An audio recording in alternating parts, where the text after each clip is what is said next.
తెలంగాణలో కాంగ్రెస్ పవర్లోకి వచ్చి ఏడాది అయింది. 1 ఇయర్ పాలన కూడా పూర్తయింది. కానీ ఇంకా పదవి రాదాయే, బుగ్గకారు యోగం లేకపాయే. ఇట్లయితే ఎట్లా అని చల్లబడిపోతున్నారట హస్తం పార్టీ నేతలు.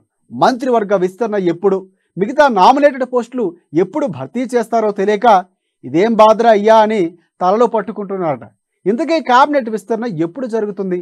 నామినేటెడ్ పోస్టుల భర్తీ ఆలస్యానికి కారణమేంటి?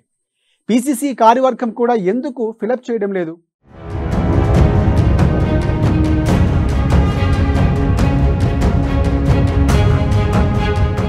మంత్రి పదవిపై హస్తం నేతలు ఆశలు. సంక్రాంతి వచ్చినా సైలెంట్గానే అధిష్టానం. ప్రస్తుతం రేవంత్ క్యాబినెట్లో 12 మంది మంత్రులు. 6 భర్తల కోసం తీవ్రమైన పోటీ. సామాజిక సమతూకం పాటిస్తూ విస్తరణ ఉంటుందని ప్రచారం. ఉలిక్కరాని నామినేటెడ్ పోస్టుల భర్తీ. ఫిబ్రవరిలో బడ్జెట్ సమావేశాలు తరువాతే విస్తరణ.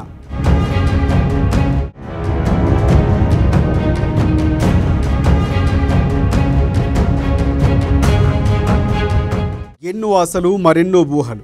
మంత్రి పదవి వస్తుందని కొందరు, నామినేటెడ్ పోస్ట్ కోసం ఇంకొందరు చాలా రోజులుగా వెయిట్ చేస్తున్నారు. 2025 వచ్చింది. సంక్రాంతి ముందు కూడా ఉలుకు లేదు, పలుకు లేదు. ప్రభుత్వం ఏర్పడి ఏడాది గడుస్తూ ఉన్న కాంగ్రెస్ పార్టీ రాష్ట్రంలో ఇప్పటి వరకు పూర్తి స్థాయి మంత్రివర్గాన్ని ఏర్పాటు చేయటం లేదు. నామినేటెడ్ పోస్టుల భర్తీ కోసం కొలికి రావటము లేదు. దీంతో పదవుల రేసులో ఉన్న నేతలకు రోజు రోజుకు భారంగా గడుస్తున్నాయట.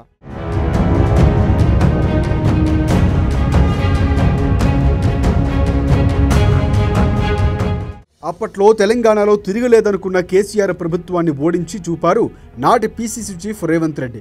పార్టీని అధికారంలోకి తీసుకువచ్చి అసాధ్యాన్ని సుసాధ్యం చేశారు. తెలంగాణలో 10 ఏళ్ల విరామం తరువాత అధికారంలోకి వచ్చింది హస్తం పార్టీ. ఎలక్షన్స్లో విన్నింగ్ తరువాత సీనియర్లు ఎంత ప్రయత్నించినప్పటికీ హైకమాండ్ మాత్రం రేవంత్ రెడ్డికే ముఖ్యమంత్రి పగ్గాలు అప్పగించింది. అయితే సీఎంతో కలిపి క్యాబినెట్లో మొత్తంగా 18 మందికి ఛాన్స్ ఉంది. ఇప్పటికే రేవంత్తో కలిపితే 12 మంది ఉన్నారు. అంటే ఇంకో 6 పదవులు ఖాళీగా ఉన్నాయి.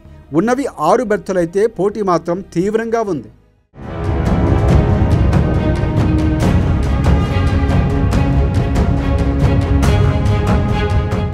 ముదిరాజ్ కోటాలో మక్తల్ ఎమ్మెల్యే వాకాటి శ్రీహర్ని మంత్రివర్గంలో తీసుకునే అవకాశం ఉందని ప్రచారం జరుగుతోంది. కోమటిరెడ్డి రాజగోపాల్ రెడ్డి తగ్గేదేలేదంటూ ముమ్మరంగా ప్రయత్నాలు చేస్తున్నారు. కోమటిరెడ్డి సోదరుడు వెంకటరెడ్డి ఇప్పటికే మినిస్టర్గా ఉన్న నేపథ్యంలో ఆయనకు అవకాశం కొంత కష్టమైన వాదన కూడా వినిపిస్తోంది. రెడ్డి సామాజిక వర్గం నుంచి నిజామాబాద్ కోటాలో సుదర్శన్ రెడ్డికి ఎక్కువ అవకాశాలు ఉన్నాయట. చెన్నూరు ఎమ్మెల్యే వివేక్కు మంత్రి పదవి గ్యారంటీ అని కూడా టాక్ నడుస్తోంది. ఇక క్యాబినెట్లో ముస్లిం మైనార్టీ వర్గం నుంచి ఎవరికి ఛాన్స్ దక్కలేదు. దీంతో ఈసారి మంత్రివర్గంలో మైనార్టీ వర్గం నుంచి ఒకరు మంత్రి పదవి దక్కించుకునే అవకాశాలు ఉన్నాయి.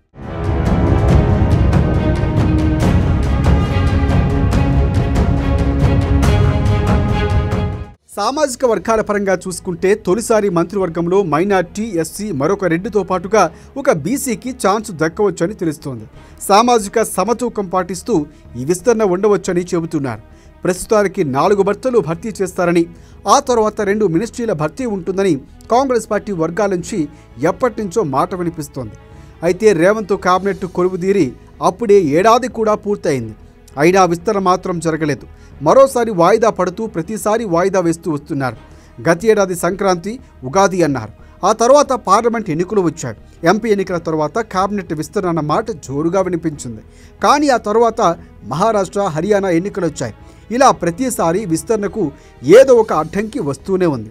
కానీ ఆశావాహులు మాత్రం బెట్టు వీడకుండా తమ ప్రయత్నాలు చేస్తూనే ఉన్నారు.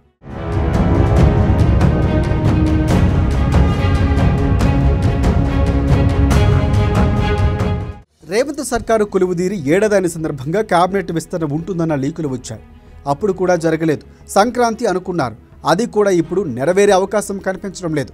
ఎందుకంటే కాంగ్రెస్ అగ్రనేత రాహుల్ గాంధీ విదేశీ పర్యటనలో ఉన్నారు. మరోవైపు నెల 3వ వారంలో తెలంగాణలో పెట్టుబడి లక్ష్యంగా రేవంత్ రెడ్డి సర్కారు విదేశాల్లో పర్యటించబోతున్నారు. ఈ పర్యటనకు ముందు కానీ తరువాత కానీ ఆస్ట్రేలియా, సింగపూర్లో సీఎం పర్యటిస్తారు. ఇంకోవైపు సంక్రాంతి వచ్చేస్తోంది. ఈలోపే అయితే కుదరకపోవచ్చు. ఆ తర్వాత బడ్జెట్ సమావేశాలు ఉంటాయి. ఆ హడావిడిలోనూ విస్తరణ జరిగే అవకాశాలు కనిపించడం లేదు. ఇక ఫిబ్రవరిలో బడ్జెట్ సమావేశాల తరువాత విస్తరణ జరిగే అవకాశాలు మెండుగా ఉన్నాయి. అలా ఏ రకంగా చూసుకున్నా ఈ నెలలో అంటే సంక్రాంతికి అటు ఇటుగా మంత్రివర్గ విస్తరణకు అవకాశాలు తక్కువేనని కూడా కాంగ్రెస్ పార్టీ ముఖ్య నేతలు చెబుతున్నారు.